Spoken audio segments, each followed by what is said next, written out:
Vijay Sethupathi, Katrina Kaif இணைந்து நடிக்கும் மெரி கிறிஸ்மஸ் இன்று முதல் உங்கள் அபிமான திரையரங்குகளில்.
நெல்லை மாநகராட்சி அலுவலகத்தில் மேயர் சரவணன் மீதான நம்பிக்கையில்லா தீர்மானம் கொண்டு வருவதற்காக கூட்டரங்கு தயார் செய்யப்பட்டு வருகிறது. தற்பொழுது அங்கு நிலவக்கூடிய சூழல் என்ன உள்ளிட்ட பல்வேறு தகவல்களை கேட்டு பெறுவோம். எமது செய்தியாளர் ராமசுந்தரம் இணைகிறார்.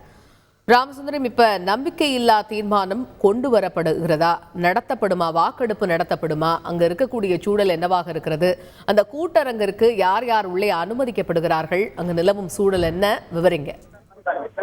அதாவது இன்று காலை 11 மணிக்கு நம்பிக்கையில்லா தீர்மானத்தின் மீதான வாக்கெடுப்பு நடைபெறும் என மாநகராட்சி ஆணையாளர் அறிவித்த நிலையில சரியாக 11 மணிக்கு கூட்டம் தொடங்கி இருக்கிறது. அந்த கூட்டரங்கிற்கு தற்போது வரை மாநகராட்சியுடைய ஆணையாளர், அதாவது இந்த கூட்டத்தை நடத்தக்கூடிய தலைவராக இருக்கக்கூடிய மாநகராட்சியுடைய ஆணையாளர் டாக்டர் ஞானதேவ் மற்றும் அந்த கூட்டத்திற்கான நம்பிக்கையில்லா தீர்மானத்திற்கான அந்த அதிகாரிகள் அவர்கள் மட்டுமே அனுமதிக்கப்பட்டிருக்கிறார்கள். மொத்தமாக ஒரு 6 முதல் 7 அதிகாரிகளும் ஆணையாளரும் மட்டுமே தற்போது கூட்டரங்கிற்கு வந்திருக்கிறார். நம்பிக்கையில்லா தீர்மானம் கொண்டு வருவதற்காக அந்த மனு அளித்த எந்த மாமன்ற உறுப்பினர்களும் இதுவரை கூட்டரங்கத்துக்கு வரவில்லை. அதிமுக, காங்கிரஸ், மனிதநேய மக்கள் கட்சி, அதே போல மதிமுக உள்ளிட்ட 55 மாமன்ற உறுப்பினர்கள் திமுகவுடன் சேர்த்து இருக்கிறார்கள். இதுவரை கூட்டரங்கிற்கு எந்த ஒரு மாமன்ற உறுப்பினரும் வரவில்லை. கூட்டம் சரியாக 11 மணிக்கு தொடங்கி இருக்கிறது. மாநகராட்சி ஆணையாளருடைய அந்த விருப்பப்படியான அந்த அவகாசமானது கூடுதல் ஒரு 1/2 மணி நேரம் கொடுக்கப்பட்டிருக்கிறது. அந்த 1/2 மணி நேரத்திற்குள்ளாக மாமன்ற உறுப்பினர்கள் யாரும் வருவார்களா என பார்க்கிறார்கள். வரவில்லை என்றால் 5இல் 4 பங்கு உறுப்பினர்கள் கட்டாயம் அந்த கூட்டம் தொடங்குவதற்கு தேவைப்படுகிறார்கள். அதாவது 5இல் 4 பங்கு என்பது 55 வார்டு உறுப்பினர்கள் 44 வார்டு உறுப்பினர்கள் கண்டிப்பாக வந்திருக்க வேண்டும். அந்த கோரம் என்று சொல்லக்கூடிய அந்த 44 உறுப்பினர்கள் வரவில்லை என்றால் கூட்டம் தோல்வியடைந்ததாக அறிவித்து அந்த தீர்மானத்தை தோல்வியடைந்ததாக அறிவிப்பதற்கான அந்த ஏற்பாடுகளும் மாநகராட்சி ஆணையாளர் தரப்பில் செய்யப்பட்டிருக்கிறது. சரியாக 11 மணிக்கு கூட்டம் தொடங்கி இருக்கிறது. மாநகராட்சி ஆணையாளர் மற்றும் அதிகாரிகள் மட்டும் கூட்டரங்கிற்குள் அனுமதிக்கப்பட்டிருக்கிறார்கள். பார்வையாளருக்கோ செய்தியாளர்களுக்கோ யாருக்குமே அந்த கூட்டரங்கில் அனுமதி கிடையாது. அதாவது மாநகராட்சியை சேர்ந்த மற்ற அதிகாரிகளும், அதாவது மாமன்ற மண்டல அதிகாரிகள் உள்ளிட்ட எந்த அதிகாரிகளுக்குமே கூட்டரங்கிற்குள்ள அனுமதி வழங்கப்படவில்லை. காவல்துறையினரும் மாநகராட்சி அலுவலகம் வந்து குவிக்கப்பட்டிருக்கிறார்கள். கூட்டம் தொடங்குவதற்கான அறிவிப்புகள் வெளியிடப்பட்டிருக்கிறது. தற்போது வரை எந்த மாமன்ற உறுப்பினர்களும் கூட்டத்திற்கு வரவில்லை என்பதுதான் தற்போதைய நிலவரமாக உள்ளது. இப்ப 1/2 மணி நேரம் அவங்க எக்ஸ்டெண்ட் பண்ணிருக்காங்கிற மாதிரி சொல்லிருந்தீங்க. மாமன்ற உறுப்பினர்கள் இந்த 1/2 மணி நேரத்துக்குள்ள வருவாங்க அப்படின்னு எதிர்பார்க்கலாமா? அதாவது மாநகராட்சியில திருநெல்வேலி மாநகராட்சியை பொறுத்தவரைக்கும் 44 திமுக உறுப்பினர்கள் மற்றும் கூட்டணி கட்சிகளை சேர்ந்த காங்கிரஸ் கட்சி, மதிமுக, ஐஎம்எல், மனிதநேய மக்கள் கட்சி உள்ளிட்ட கவுன்சிலர்கள் எல்லாம் சேர்ந்து 51 பேர் வந்து திமுக மற்றும் கூட்டணி கட்சியில் இருக்கிறார்கள். 4 பேர் அதிமுக உறுப்பினர் இருக்கிறார்கள். அதிமுக, திமுகவினர் யாருமே தற்போது வரை வரவில்லை என்பதுதான் தகவலாக இருக்கிறது. 40க்கும் மேற்பட்ட திமுக கவுன்சிலர்கள் வந்து நேற்றைய தினமே வெளியூர்களுக்கு அனுப்பி வைக்கப்பட்டிருக்கிறார்கள். தற்போது அவர்கள் விருதுநகர் மற்றும் மதுரை பகுதிகளில் உள்ள தனியார் விடுதிகளில் அவர்கள் தங்க வைக்கப்பட்டிருக்கிறார்கள். 45 பேருக்கு மேல் உள்ள உறுப்பினர்கள் அங்கிருக்கிறார்கள். தற்போது அதிமுக உறுப்பினர்கள் இந்த கூட்டத்துக்கு வரவில்லை என்பதுதான் தகவலா இருக்கிறது. வெறும் 44 கவுன்சிலர்கள் இருந்தால் மட்டுமே தான் கூட்டம் நடைபெறும். இதுவரை எந்த கவுன்சிலரும் வரவில்லை என்றனால பெரும்பான்மையான கவுன்சிலர் வந்து வருவதற்கான வாய்ப்பு இல்லை என்பதுதான் தெரிய வருகிறது.